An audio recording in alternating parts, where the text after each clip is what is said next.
Hello people them, I hope you guys are doing cool, I hope you're doing alright. Welcome back to our little slice of the internet where we take a teeny tiny bit of time out of your day and tell you a true crime story. By we, I mean me, I mean I. Today actually we are keeping it in the UK yet again for the 5th week in a row. Definitely a record and actually not purposely done, but here we are. It was in June of 2009 that our story starts, and the way that it unfolds actually is pretty shocking.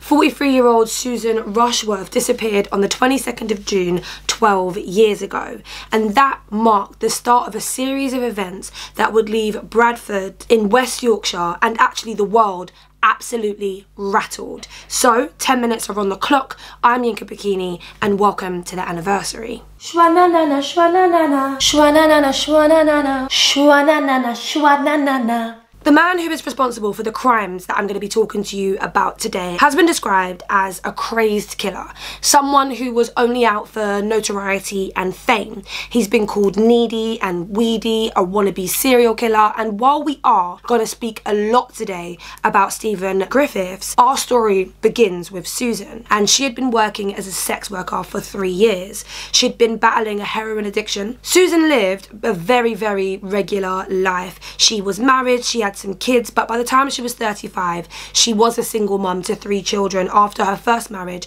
and subsequent relationships had failed. I watched an episode of Crimes That Shook Britain on this story and oh my gosh, are they shamey. That blanket way of them describing sex work and the reason that people get into it isn't great, although they do have a few interviews with some of Suzanne's family and friends, and they talk openly about what her addiction to drugs was like and also what it was like losing her as well. On the 22nd of June 2009, Suzanne left her mum's house and took a bus to go to town to go and get her methadone heroin substitute prescription, and she had told her family that she wouldn't be long. She was last seen boarding a bus at just after 1 p.m. Despite her lifestyle and despite a lot of the myths that surround sex work and people not being reliable when they engage in it, Suzanne was very, very close to her family and especially her mum. She was always in contact and she was always constantly calling her and checking in on her. She was reported missing, and even though the local press made appeals, there were a few like TV appeals and her family went on the local radio stations, days turned into weeks, weeks turned into months, and there was nothing. The police searched woodland, they dredged the lake, and people were questioned, but nobody had seen her. One of the things that flagged to police, that really made them understand that she wasn't just another sex worker who had disappeared and lived a transient lifestyle. She hadn't just absconded and maybe gone to rehab or had enough and decided to start over, was that her phone and her bank cards, despite her taking them with her that day, had not been used since the day that she was last seen, and it confirmed that something sinister had probably happened to Suzanne. Her brother searched himself and he took to the street, and he even spoke to some of the girls who was working Bradford's red light district, and he spoke to one woman who was called Shelley Armitage, and her story was eerily similar to Suzanne's. Shelley became hooked on heroin when she was just 16 years old, and in April of 2010, at the age of 31 and almost a year since Suzanne's disappearance, Shelley was in fact reported missing.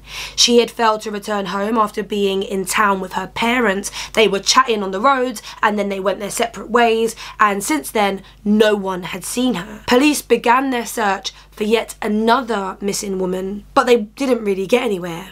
And then just a month later, Suzanne Myers, who was another sex worker in the same area as Shelley and Suzanne of Bradford in the red light district, went missing. And again, in this episode of Crimes That Shook Britain, they speak about the addiction to drugs and the dependency on it, but also if this is your job, if this is your only means of income, you go to work, and a lot of the women took their chances. At the time of her disappearance, she was 36 and she had got into drugs recreationally, so her and her mates used to go to raves when she was younger, and it spiraled, it got out of control, although she, like the other two, was very close to her family. The police now had 3 missing women on their hands, 3 missing sex workers, all from the same area. And like the other 2, Suzanne's family searched for her. It is such a common myth that sex workers are lone wolves, that they don't have any family, any friends, anyone looking out for them. And I think these 3 cases, these 3 women show you it's actually not true. And while the police say that they were doing all that they could to find the 3 women, and they launched a new investigation for Suzanne as well, it was 3 days after her disappearance that a break in the case finally came. A caretaker for a block of flats in Bradford's red light district called the police. Now, I'm not entirely sure. I don't know. I've looked and looked and looked and I can't figure it out. If the police knew that these disappearances were connected, I feel like it would be silly for them to have ruled it out or to not have at least started to look down that avenue. But here it is anyway. While reviewing CCTV footage from the weekend, the caretaker in this block of flats saw something harrowing. He saw video footage of Suzanne walking down a corridor in the block and going into the flat. Moments later, she is seen running away, and there was a man chasing her, carrying a crossbow.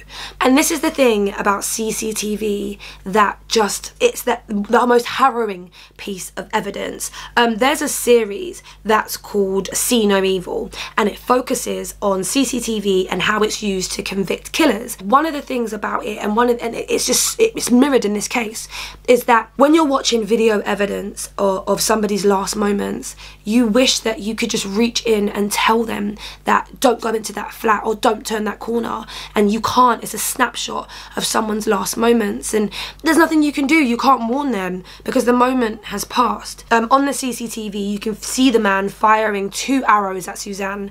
The first one misses, but the second, fired at close range, hits her in the head, and then he drags her back into the flat. He then realises that he's been caught on CCTV, looks right in the camera and gives it the middle finger. Police, of course, then swoop down to the block of flats and to the house in question, and they arrest a 40-year-old Stephen Griffiths.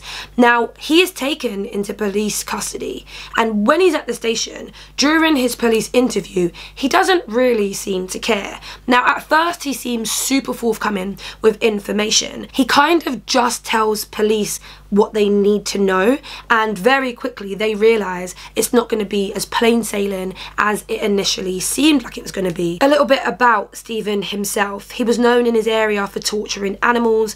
One neighbour said that they'd seen him enjoyingly feeding a rat to a lizard, and he was like, oh yeah, that's human nature. Another said they'd seen him eat a rat and down it with a glass of water. He had attended Bradford University for his undergrad. He had a bachelor's in psychology, and he was currently reading 19th century murders as part of his PhD. And he freely admitted during police interviews and in subsequent and previous things that he had no time for human beings. He had violent fantasies, he fantasized about murdering, and he was described as being on the edge of society. On Facebook, very cringe actually, because people who just don't have their names on Facebook, I find it odd, but he had this alter ego called Then Pariah, and his Facebook statuses were extremely cryptic around the time of the murders. There was one of them that was like, oh, the pariah's been set loose and all of that sort of stuff. It was a discovery in the River Aya that would provide yet another helpful lead in this case. It seems like the civilians were doing a lot of the work when it comes to pushing this case forward. The police got quite lucky. 4 days after her disappearance and the day after Stephen was arrested, a member of the public found Suzanne's dismembered body on the banks of the local river. Her head was in a rucksack and the crossbow bolt was still embedded in it, and part of her skin had been removed by Stephen as well. Rumblings of a serial killer began in Bradford because these killings were echoing the crimes committed by the Yorkshire Ripper Peter Sutcliffe. The press got their hands on the CCTV footage of Suzanne's last moments of Stephen killing her, and the story went viral. It went as global as you can go in 2010. And Stephen Griffiths began to talk. He confessed to the other 2 murders, and the hopes that their families had that they could still be alive were just shattered. DNA tests were conducted on some of the remains that were found in the river, and they were confirmed to belong to Shelley Armitage. The police couldn't gain any information about the whereabouts of the body of Susan Rushworth, and to this day, she's actually never been found. When he first appeared in court and the magistrate asked his name, he replied, "I am the Crossbow Cannibal," introducing the idea that he might have eaten them, and then starting this stupid little moniker that the press then ran away with. At his trial, they said that 81 body parts were found in total.